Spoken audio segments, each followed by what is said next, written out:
para vivir en tus sueños. Toma mi alma, bebe mi cuerpo, que por tus besos me estoy muriendo. Ay, amor, es esta tu Rosalinda, que solo quiere tus besos. Rosalinda, Rosalinda.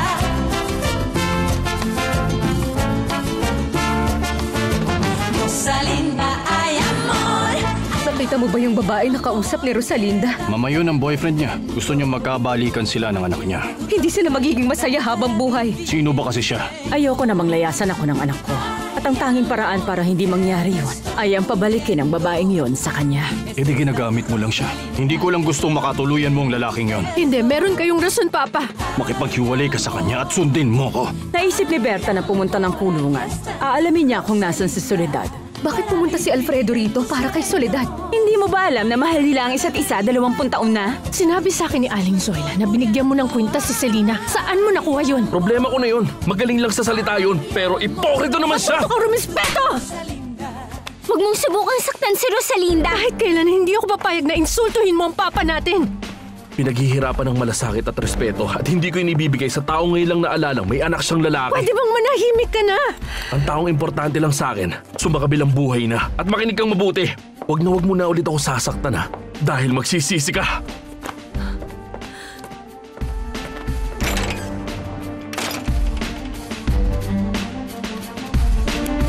Ito ang unang pagkakataong umamin ako, Berta. Wala akong lakas ng loob na aminin niya noon kanino man. Ako ang nagpaputok ng baril na ikinimatay ni Jose Fernando. Pero bakit, Alfredo? Hindi siya mabuti at kagalang-galang na lalaki na akala ng lahat. May dalawa siyang muka. Ang isa ulirang asawa na iginagalang ang pamilya at ang kanyang apelyido. At ang isa ay yung walang yang tao at tusong babaero na walang pakundangang nananakit ng inosenteng babae. Si Soledad Romero? Oo, si Soledad Romero. Gusto niyang gahasain at kinailangan ko siyang pigilan kaya binaril ko siya. Kaya siya namatay. Pero bakit kailangang ikaw pa? Dahil mahal na mahal ko siya. Dahil si Soledad ay aking asawa. Kung ganun, hindi mo siya nakumbinsi. Hindi, mahal ko. Wala akong nagawa. Ayaw niyang magpakasal tayong dalawa. Klaro kong sinabi na magpapakasal tayo kahit sino pang tumutol.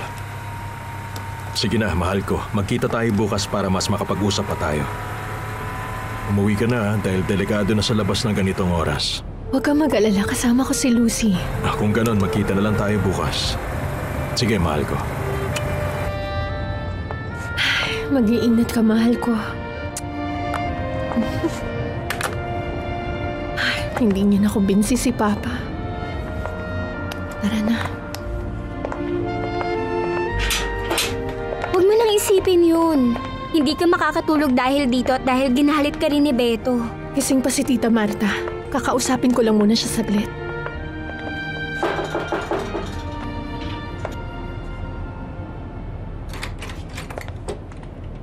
Ikaw pala, Rosalinda. Pasok ka. Tita Marta, hihingi sana ako ng pabor. Sige, Rosalinda. Sabihin mo lang. Pwede niyo bang kumbinsihin si Papa na pumayag siyang magpakasal kami ni Fernando Jose? Pakiusap, Tita Marta. Kumbinsihin mo si Papa. Tulungan niyo naman sana kami. Wag ako ha.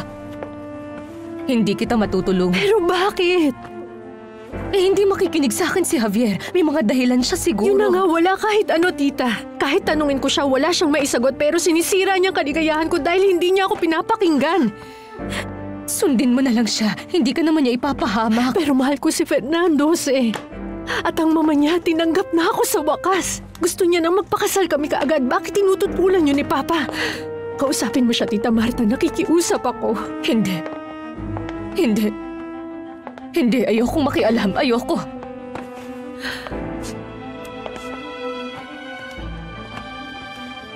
Kung nandito lang ang mama ko. Rosalinda.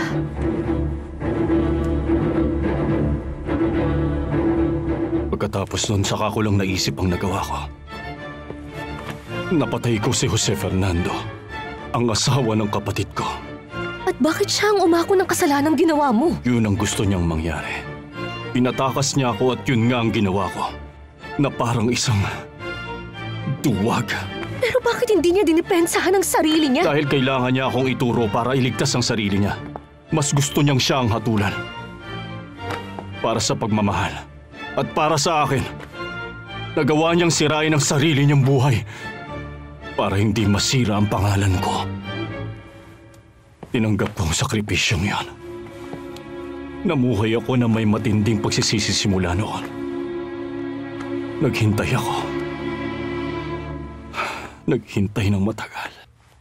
Naghihintay? Para saan, Alfredo? Para sa kanya. Mahal mo pa rin ba siya hanggang ngayon? Siya lang ang babaeng minahal ko. At tanging babaeng mamahalin hanggang kamatayan. Kung buhay lang ang mama ko, hindi niya hahayaang ganito ang mangyari. Alam ko maiintindihan niya ako. Siguradong papanig siya sa akin. Tutulungan niya akong ipaglaban ang kaligayahan ko. Tama nga talagang sinabi nila na walang katulad ang isang ina. Dahil ngayon ko naiintindihan ang bagay na yun. At nangihinayang ako dahil nawala na siya sa buhay ko. Ngayon alam ko na kung anong pakiramdam nang mawala ng isang ina.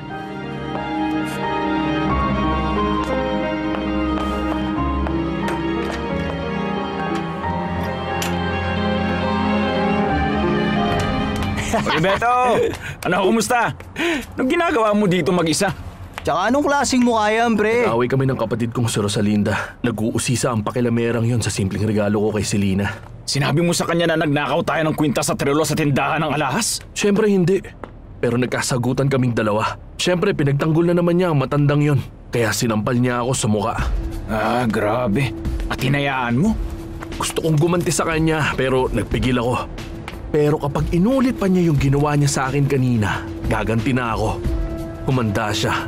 Babawian ko siya. Hindi ako papayag. Gaganti ako. Nawalan ako ng pag-asa. Walang nakuhang impormasyon si Berta tungkol sa kinaroroonan ngayon ni Soledad Romero. Ayaw daw ibigay ng babae ang address ni Soledad. Inasahan ko na yan, Mama. May 2 tao daw na pumunta para tanungin kung nasaan ang mamamatay tao na yon. Maliban sa'yo, sino naman ang pupunta? Malay ba natin, Mama? Nakikita kong naiinis ka na sa usapang ito, Fernando Jose. Oo. Marami akong kailangang isipin, Mama. Magsisimula na kami maghanda ni Rosalinda para maikasal kami sa lalong madaling panahon. At kailan naman ang kasal ninyo? Sinabihan ko si Rosalinda na pumili ng petsa. Pero gusto ko sanang magpakasal na kami kaagad. Magpapahinga na ako, Mama. Paano ko mapipigilan ang kasal? Paano?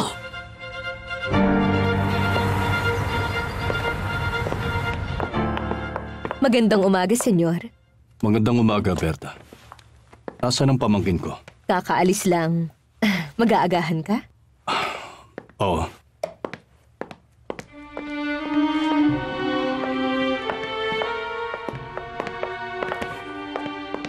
Si Valeria nagagahan na ba? Hindi pa bumababa si Senyora Valeria. Hindi siya makatulog kagabi.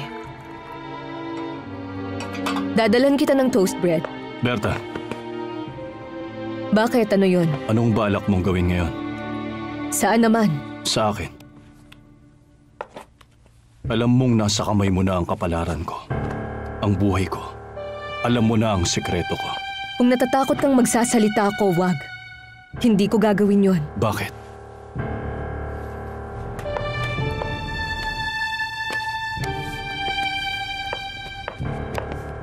Mag-isa ka lang? Maaga ang pasok ni Lucy ngayon. Pwedeng maupo? Masama ba ang loob mo sa akin? Akala ko pwede tayong maging magkaibigan. Natutulungan niyo ako kay Papa. Rosalinda, ibibigay ko ang buong buhay ko para sumaya ka.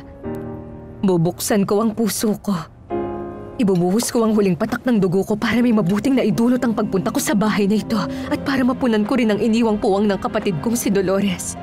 Para mapakinggan ko kayo, magbigay ng payo, alagaan kayo at mahalin na parang mga tunay na anak ko. Lahat kayong magkakapatid. Lalo kayong mga babae. Tita Marta, hindi ko... Ang mga kamay ko ay puno ng paglalambing. Sabi ka kong magmahal at mahalin din pabalik.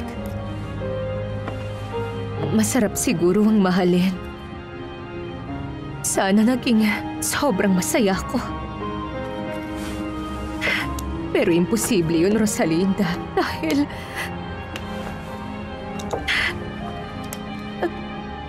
Bakit po, Tita Marta? Sabihin niyo. Hindi ko pwedeng sabihin sa'yo, Rosalinda. Hindi pwede. Tita Marta! Tita Marta, sandali lang!